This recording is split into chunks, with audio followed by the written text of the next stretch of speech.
listening to the Concierge Coaches Show with Bruce Cameron and Wayne Fritz, only on LA Talk Radio.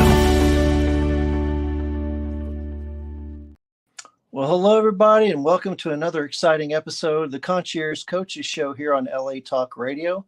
I'm Bruce Cameron, and Wayne is out this week, but he'll be back with us hopefully next time. He's out on assignment, so glad to be here, glad to be back and be with everybody. And this week we have a special guest with us.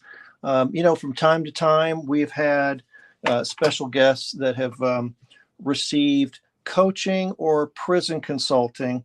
One of the topics of the show is coaching and consulting, but also we do go into the aspects of federal prison consulting. Okay. And so our guest Deborah has experience being a consumer of those services, and so I'm so grateful that she was willing to come on our program today and share with everybody kind of her experiences with the process, with the prison consulting process, and kind of seeing that through. So, Deborah, thank you so much for coming on the show today.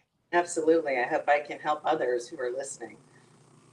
Absolutely. And it's one thing for me to say things, but it's entirely so impactful for you to be able to share your experiences, because I promise you, I've been doing this for 30 plus years, and your experience is your witness to this, and there's subtle differences, but I really enjoyed our experiences when we were working together, and kind of want to share some of the highlights from that, if that's okay, right? Perfect. Okay, great. So suffice it to say, you had a loved one that was incarcerated within the Federal Bureau of Prisons. And as we know, the Federal Bureau of Prisons, and as you know, it's like its own world, right? I mean, they have their own vocabulary, they have their own acronyms, their three-letter sayings, the DSCC, the GNC, the this, the that, the GCT, the FSA, the CARES, the COVID. I mean, so many codes, right? And so it's head spinning, I would think, as a family member, to kind of get to learn the system. So kind of talk a little bit about what was that like, knowing that your loved one was going to be in this system, and how you kind of began to navigate visits and those things. Well, as you know, it also was right at the height of the pandemic. Well, really kind of not quite the height. It was when they had already released a lot of people because of COVID, but now they were days where there really wasn't that easy release anymore. And I shouldn't say easy, but it wasn't a common thing at that point. Well, it's scary when you hear that your loved one is going off to an institution that you're not familiar with, that you don't know how the game is really played on the other side. There's really no way to even know, because you're not there with your loved one, and you're reduced to a phone call a day at best. Of course, visitation did not happen during COVID for some time. So really, Bruce, you were essential to me in this process. And I would really encourage anybody that is entering this unfortunate circumstance in their life to really reach out for the guidance, the type of guidance that you provided for me. Put my mind at ease. It gave me peace of mind when things I didn't understand. I knew that I could call you, which you always responded immediately. Never waiting 24 hours to hear back from you. The day never ended without me getting a phone call, if not immediately within 5 minutes of a voicemail. That's true. And I really appreciated your bluntness. You were very blunt about everything. There was no mincing words. It wasn't in a good way. You weren't trying to sugarcoat anything. You weren't trying to, say words that you thought would make me feel better. You were just honest. And so this is how I know the system is working in this particular scenario, or in this, whatever the scene was that I was calling you about. And again, that gave me a tremendous peace of mind and really alleviated my level of concern and worry. One of the things that I am so proud of you, and I've worked with a lot of different families and clients, okay, and I want to say this from the heart, and it's absolute truth. You are a warrior, and I'm going to tell you why, folks. Deborah, not only so she retained us to help, if you will, maximize her loved one's experience. He was kind of caught in that COVID-19 crisis, and he had some medical issues, and we were trying to navigate several things that were running concurrently in the system, with his own ability to get medically cleared for community transfer, et cetera. So, her case was a little bit different, but so just that alone, she's a warrior. But and we didn't talk about this yesterday, so I want to breach it. I really respect how you were able to navigate not only your loved one peppering you with questions. What about this? What about that? What about, remember? And then not only that, you had your loved one's attorney who was less than helpful on the post convictions. Remember that? And you were like, don't do that. Don't you remember all that stuff? Remember? And so you were able to, can you talk about how you were able to stand in the gap and actually give your loved one assurance, and then let me handle the lawyer? Possible. Well, it really, in fairness, and really to speak very positively about the lawyer's intention was really always just to be there as best he could to help. Yeah. So the intention was all there for the positive. Yes. But I would learn from you that the recipients on the other end in the federal prison did not really want to keep getting phone calls. And therefore, it could potentially reflect badly for my husband's case. And that was a big thing for you to really point out and say, look, I know that all the intentions there are all for the good, but to actually keep things going in a positive direction. Absolutely. That we need to keep it to the way it is now and work on getting Ross out the way the system allows him out. That was the whole point. So taking the sort of the facts of the prison, the laws of the prison into play, instead of the facts of the case on the outside. Yeah, the facts of the case, right. And it's kind of, and you and I kind of touched on this yesterday, hey, there might have been things about his case that were just complete bullshit, right? Or they're non sequiturs or false or whatever. And even though myself and, Mr. Santana is a lawyer, we don't, right? It's too late for that. He's already been ordered to this prison. You know what I mean? Whether it was by good means or bad means, you know what I mean? Still having to serve this sentence, it just kind of dictates our activities. And so, not that I'm not sensitive to bullshit cases that get people wound up. And I shared a couple with you yesterday. Wow, I can't believe, this person was in federal prison over a $30,000, FHA loan or something, is crazy, So I appreciate you willing to kind of persevere and get through that. Also, go ahead. Oh, pardon, I interrupted. No, go ahead. Well, I think what's also so important is that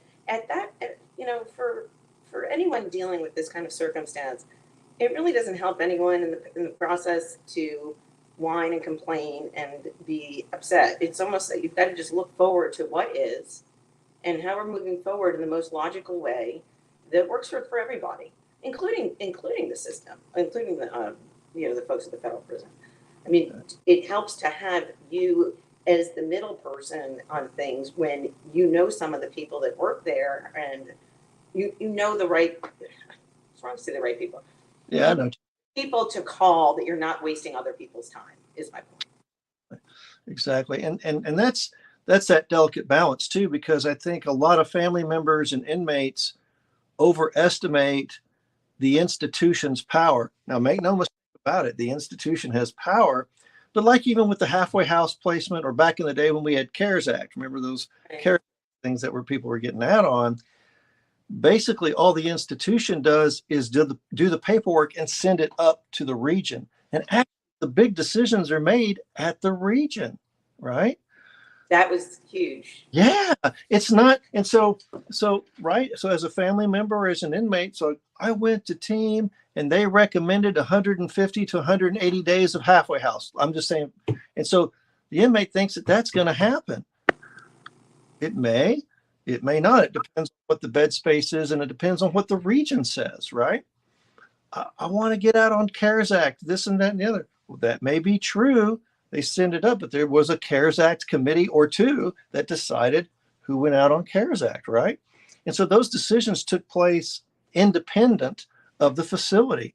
And so that adds this other layer of bureaucracy that's frustrating for you, possibly frustrating for your loved one.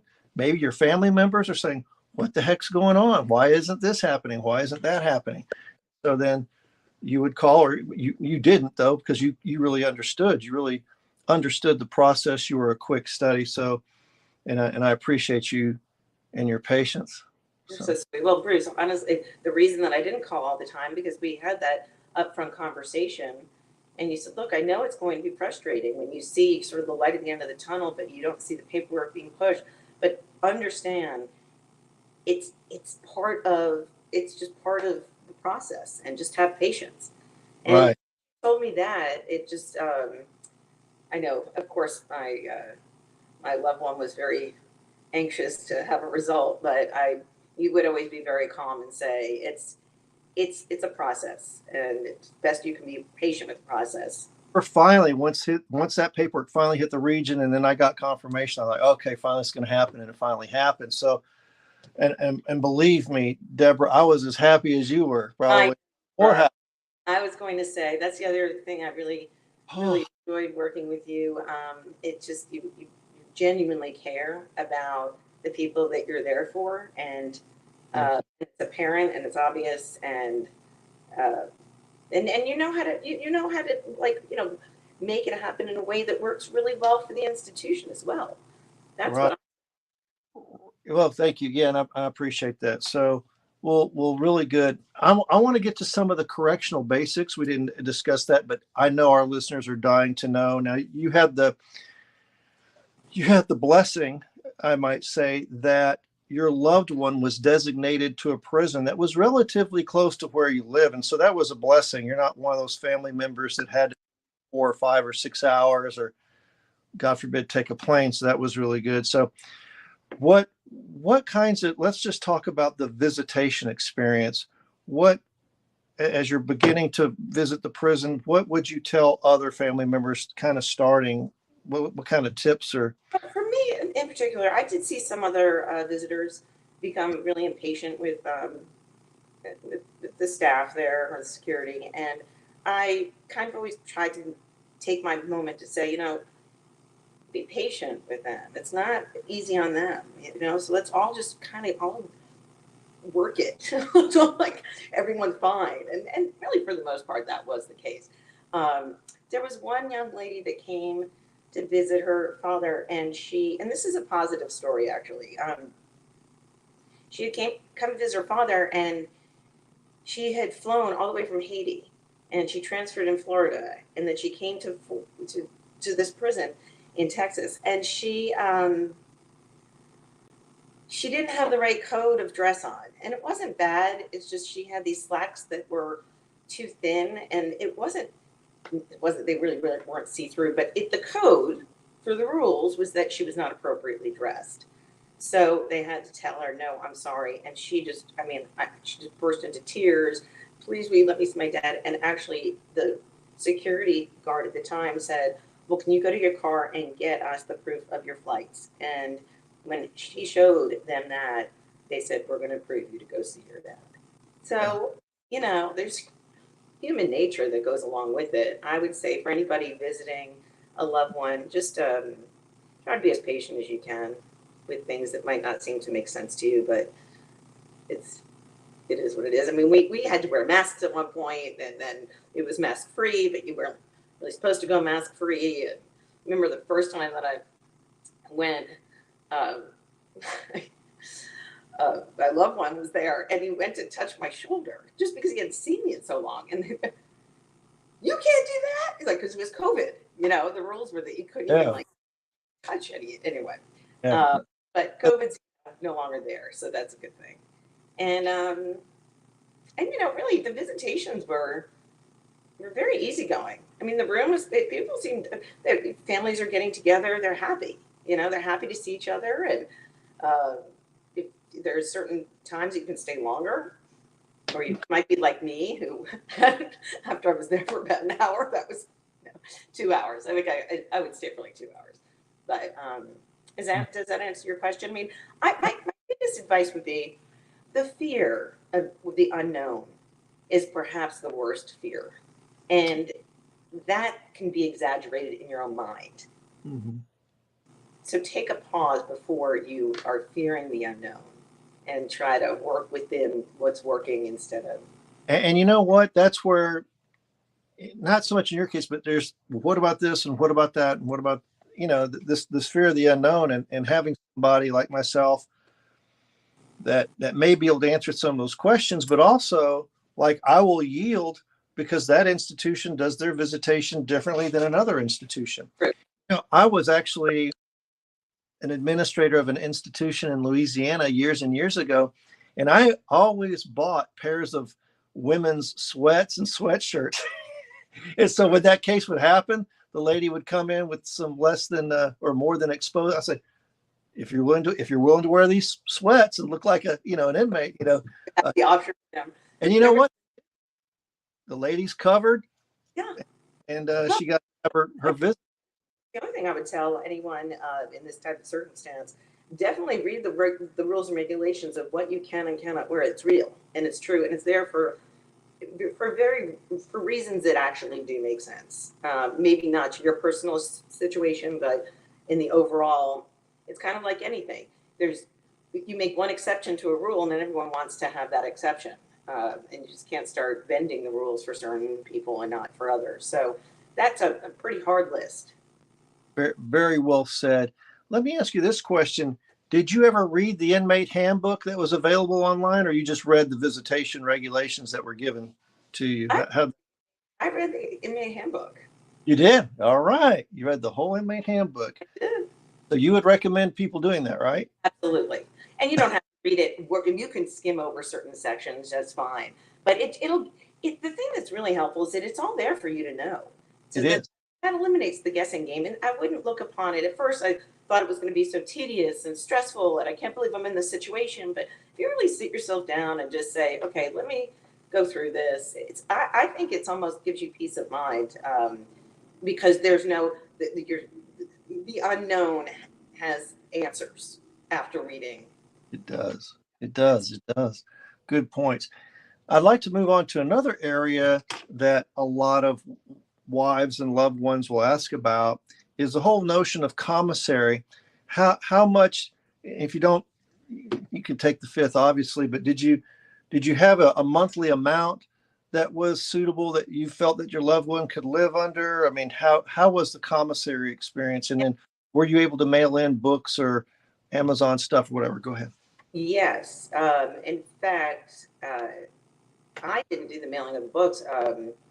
Right. Comes direct. A lot of friends and family that really love doing that. It made them part of the process and made them connected to the inmates. So, yeah, you could receive books anytime. And in fact, ended up sharing the books with other inmates. I think there were a lot left in the library there when he left. But the commissary for our situation, there was a maximum per month that you could put in. What was it? Do you remember sharing that? What was it? 360. 360, yeah. That's what it is for. Okay.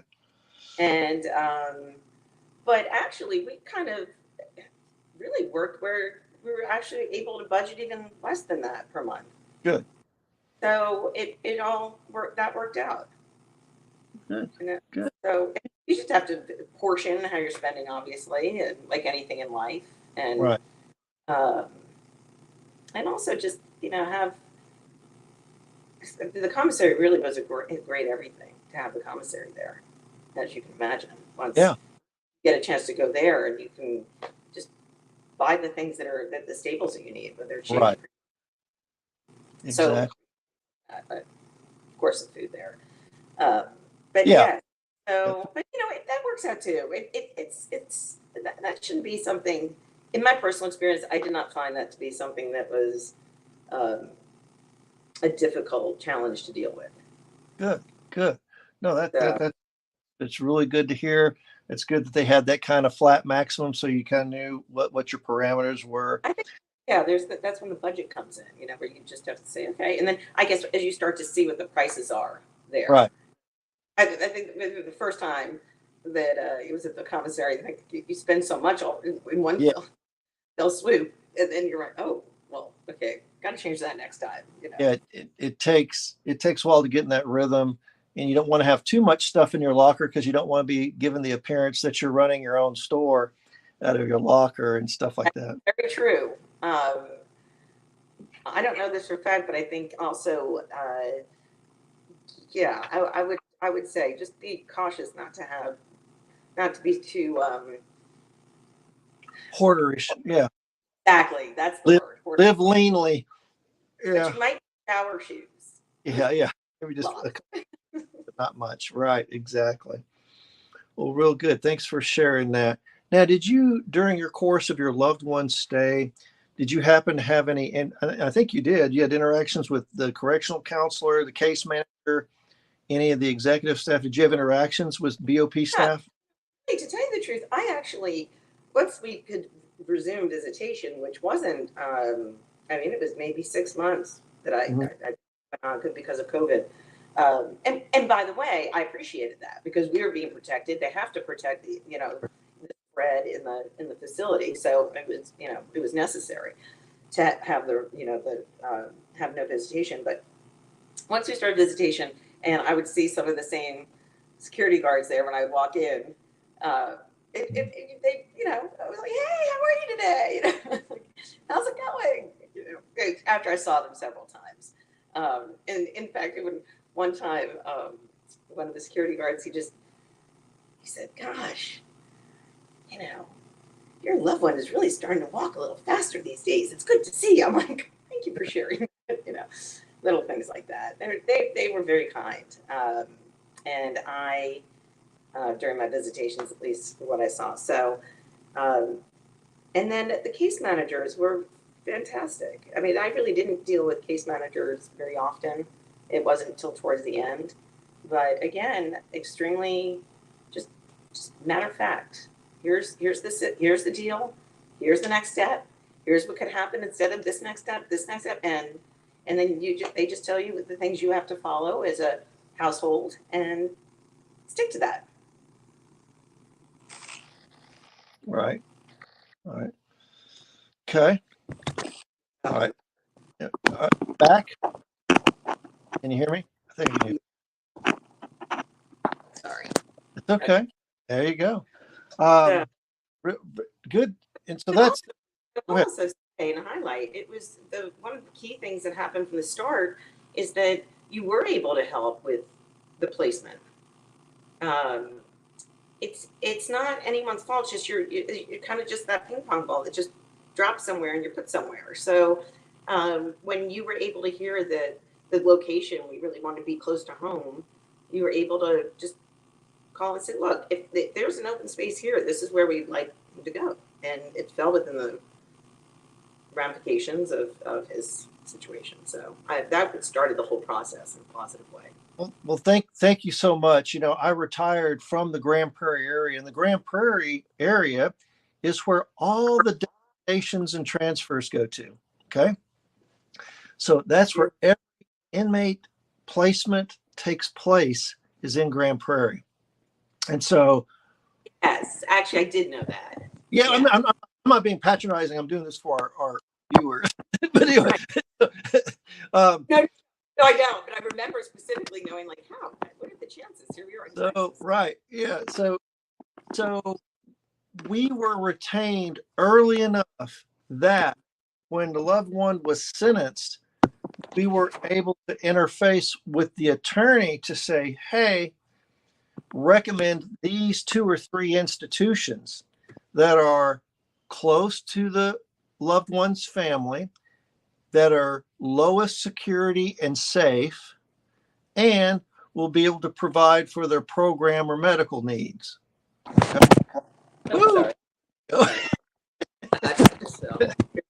Not a tech person I am. I know how it is, but good. That's so right. So we were able to recommend some facilities that were then placed on the judgment and commitment order. The judgment and commitment order is a crucial piece of paper because once the person is sentenced, they go from the judicial branch of government to the executive branch of government.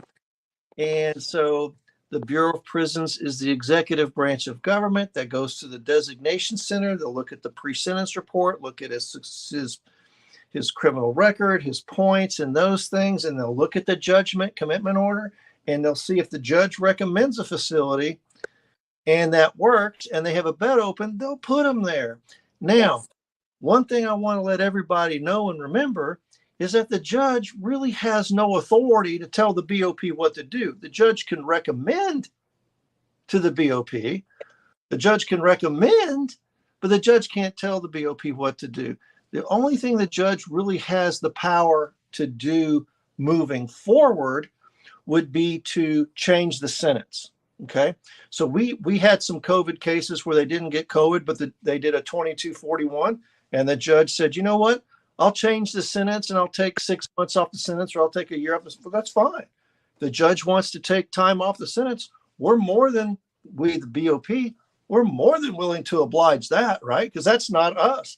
We're merely the containment area. We don't dictate how long a guy stays. Now we kind of do with First Step Act and a year off for drug programs, and that never really played out for you, right, in your situation.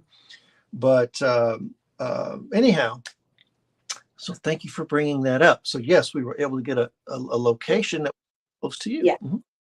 So look, and also just everything you just said just now, those are facts that might sound obvious, but you don't know these facts. Don't know that.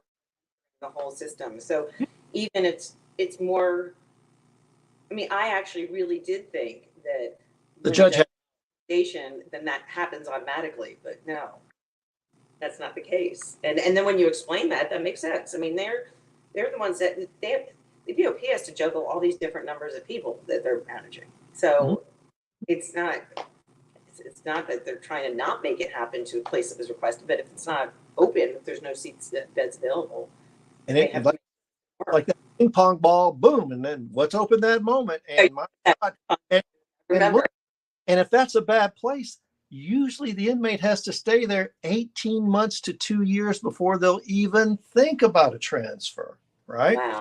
Oh yeah. So it's not like, oh well, we're just going to put you on a van and this and that. Oh no. So it's really good to get that advocacy retained early on to get everything off to a right foot, right? And so that really played out well here.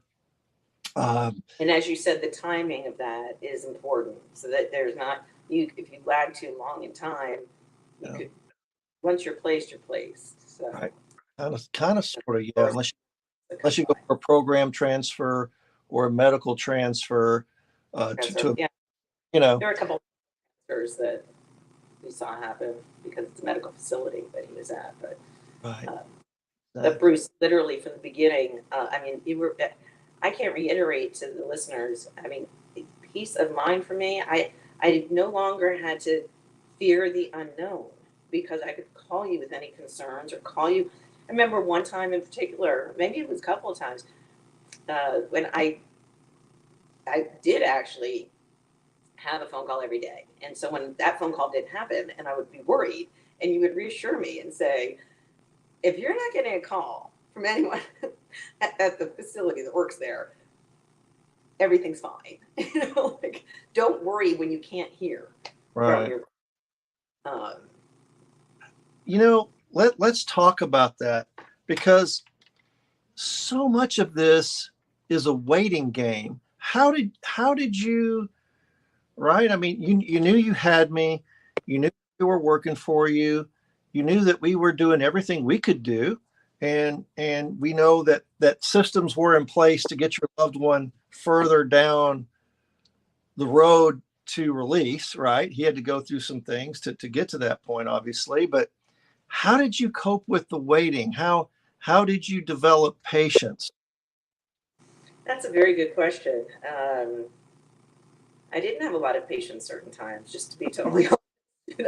It was like, and therefore, have really good coping mechanisms in certain circumstances. But Right. I think that becomes something that the patience is so essential. If you can try to have that, if you find that within yourself, and you don't, if you're losing it, keep bringing it back in, because that's what's going to help you through the process. Because literally, there's nothing you can do to change anything at all. So as long as you know that as you're dealing with the system, then you don't feel like something could be happening that I'm just not doing enough of, or I could be doing this. And there again falls where you were so valuable, because I knew that whatever I wasn't doing, there wasn't anything I could be doing, because you had been telling me about what we should be doing anyway. So there was no gap of space and time that And and that and makes something. thank God your loved one is home, because now the BOP has created this First Step Act provisional release date with First Step Act credits, but they're not telling the inmate what that date is, because it's a floating date plus or minus 1 days. And so then I get calls from loved ones and wives saying, what can I do to get that date? I'm like, ma'am, there is nothing you can do. You will never get that date. It's on only one screen. I can probably get access to it, but you can't. Your lawyers can't. So what, you know what I mean? It's like, wow. I mean, they don't want to hear that. You mean to tell me there's nothing I can do? There is nothing you can do with that. And that's hard to accept, isn't it? It is, but I think that's the advice I would give to anybody. Instead of getting frustrated with what you don't think is making sense for your world, again, just be patient about how things are going. Because really, again, Bruce, if you thought that there was more to be done to expedite, to give a date, or this, you would make it happen. Right. So it's, again, you can't change what you can't change. And so not to get frustrated with what you can't change is probably. And that's why with my clients, and you know this, and we took the time, and me and you and Jose have spent plenty of time together, haven't we, over the years? So, but it's a good thing. But I want to learn more about the BOP than I never thought I would. right. But I feel that part of our value add was we explained everything we were doing. Yes. It goes here, then it goes here, and then the committee does this, and then this happens.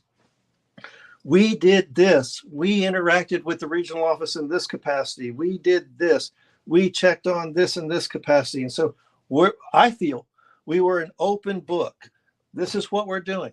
This is what we're doing. And then to say, and that's it. And then we get to the end. And now we wait. Right? Well, and I'll also add, it wasn't that we had to wait a day or two to hear from you. No, like, process. It was like immediate, but then the waiting, I'm sure I called a couple of times, like, any news? And, that's kind of, you're probably used to that, even though you would call if you had news, but, you're sitting around thinking, well. But what? Doesn't it make you feel better that you could call me and vent or ask the question? Are you there? I can't hear. Huh.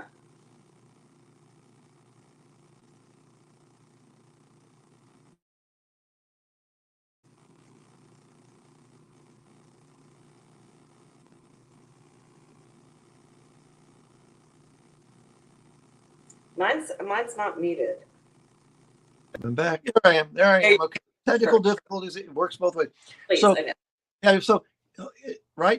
It gives you a peace of mind that you can call me and say, listen, I am 100% sure. We're just waiting for the region to make a decision. And that would make you feel good, didn't it? You could just call someone. Then I'll take it to 150%. Yes. That's when if the waiting game became more tolerable for me, because I knew that you knew all the facts about how it works, and therefore, but if I didn't have you to call about that, right, you just don't feel like you're going to get any answers, because you're not going to. Well, yeah, and you and I had calls. I don't know if you remember them, but you'd have like, okay, where are we? And I'd be like, okay. So they started the paperwork and it's working way through the institution. You're like, what do you mean? I mean, yeah, it's got, I did. oh gosh, it's got to go to the case management coordinator. It's got to go to the associate warden. It's got to go to the warden. It's got to go to the region. It's got to go to the regional specialist. Regional specialist pulls it out of the box, gets it to the right person. They assign it, right? And you're thinking, are you kidding me? Are you guys that messed up? And I'm like, yes. That's how it was.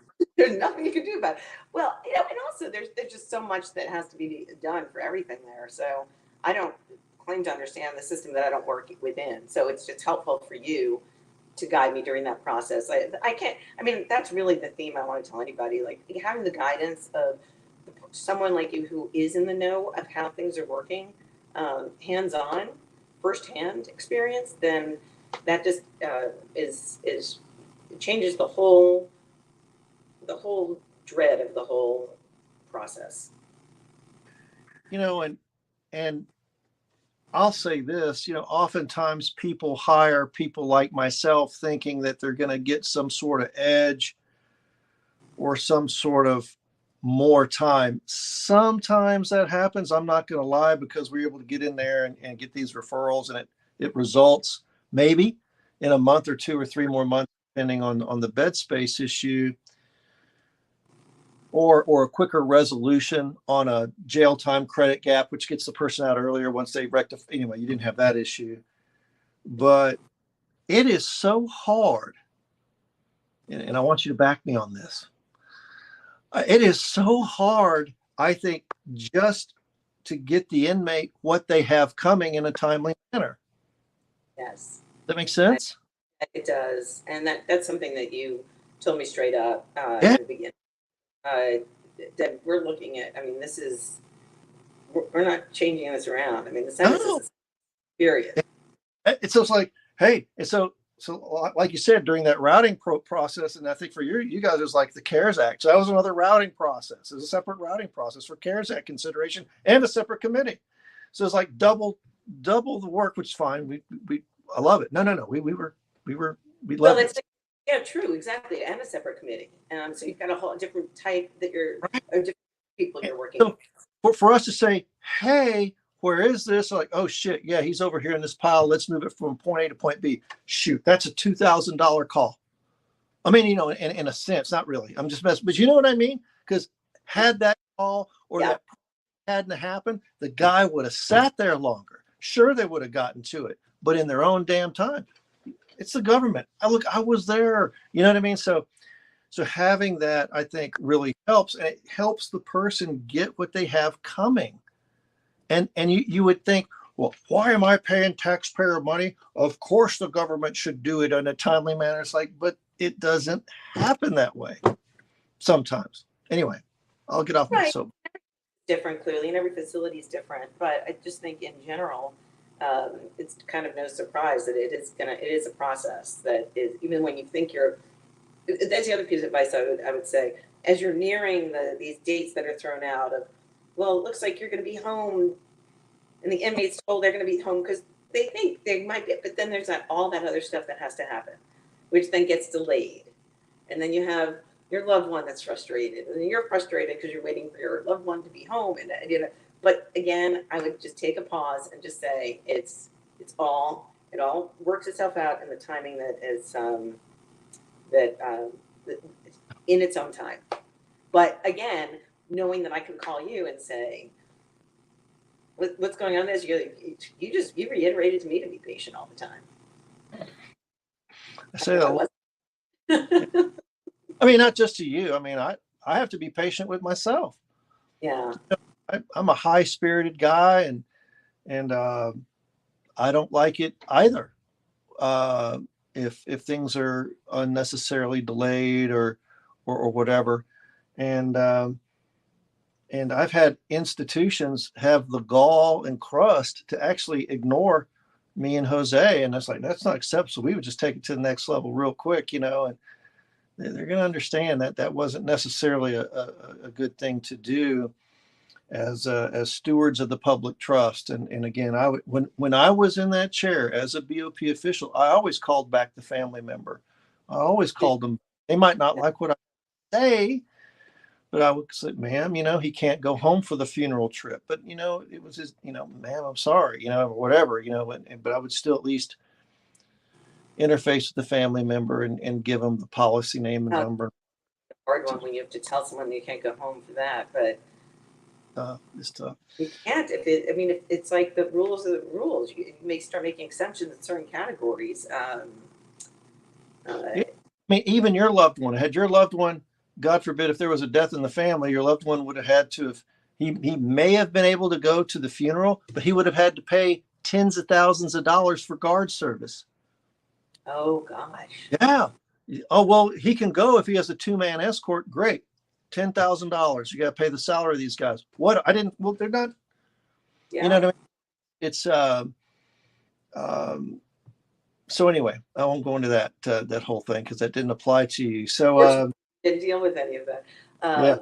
But Yeah, I reiterate that you always, like I said earlier, you always were very matter of fact about everything. And I think some people, one of the things we worked really well together on, or as your client, is that I accepted when you told me the facts about something. I didn't whine back saying, well, why not that or that, why that, which is a common direction to go because you're frustrated not knowing.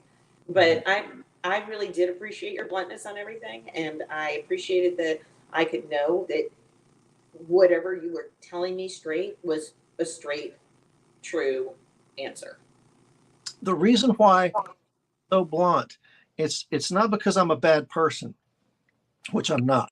I mean, I am, but I'm not. But I'm not a bad person. The reason why I'm so blunt is because the inmates get filled with rumors and inmate.com and all these unicorn stories, right? And they bring these unicorn stories to you. I know this guy, and he had the same case as I did. He's already home. I know this. He was an armed bank robber, and he's already home. And you hear these stories, and you think, you know what I mean? You can't do that. And they're always comparing themselves to this other guy who's the unicorn. Well, you know what, folks, federal prison, you don't know what kind of, if he's even telling the truth, you don't know what kind of deal he cut. Don't even be in anybody else's business but your own business. And so I think, right, that's why I'm like, yes, but your own business. That's another thing. That is exactly right. Everything can be handled in its own way, in ways. Again, reiterating the things that you cannot change. Try not to get frustrated with the things that you cannot change, and just know that you have an advocate with you if they're wise enough to hire you. And it is kind of a serenity prayer thing, recognize the things that I cannot change and the wisdom to know the difference. You know what I mean? And that's where on that wisdom to know the difference on what we can affect and what we can't, try to bring that onto you. So very, very well said. Very well said. Is there something that could have been done differently? Is there any, if you had to do something differently, what would that be? Any advice you would impart on another family member going into a situation? I would say hire you guys immediately. Well, thank you. That was unsolicited. That was unsolicited, but it helps everybody. I feel like it even helps the institution as well, because it just. Yeah, I'll tell you how it helps the institution. If you know you have me and we're kind of if you will, overseeing the process, he doesn't have to go into his case manager and bother him. He doesn't have to go into his counselor. Exactly. Ask, like, get out of my office, man. Yeah, because that nagging would be irritating, as we know it, and they get it a lot. Yeah. But that's solace I'm having you on board is. I'm really glad that we knew to reach out. You're almost missed a window, but you got it. No, it was. I really I really am grateful to you and yeah, you're fantastic, family to work with. I know that that we it was an interesting time in correctional history that you guys lived through. This COVID thing was for real. Remember they had the COVID tent out there? People were dying at that facility, Do you remember that? Maybe you don't. Yes. Fine. When I was there, they Yeah. had released so many people by the time. Gosh. And then it's like, oh no, you have this other medical procedure. Like, oh my gosh, and we got to get that going underway and then get that scheduled. And so that's always a challenge when there's a medical care that's standing, as part of that package. And so I think we were able to navigate those waters. Yes. And get something that we got what we got, but it was better than I'm telling you, and I'll tell you again, that it was way better than what you would have gotten organically. You know what I mean?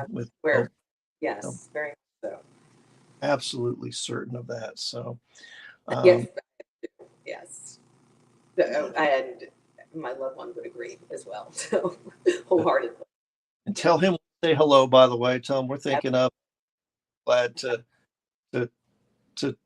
we're just happy for your family. How is it, real quick? It's been how is it to have your loved one back home, and how's your family feel, and how's that been going? Oh, it's been going fantastic. We just love it. It's just picks up where we left off and keep on going.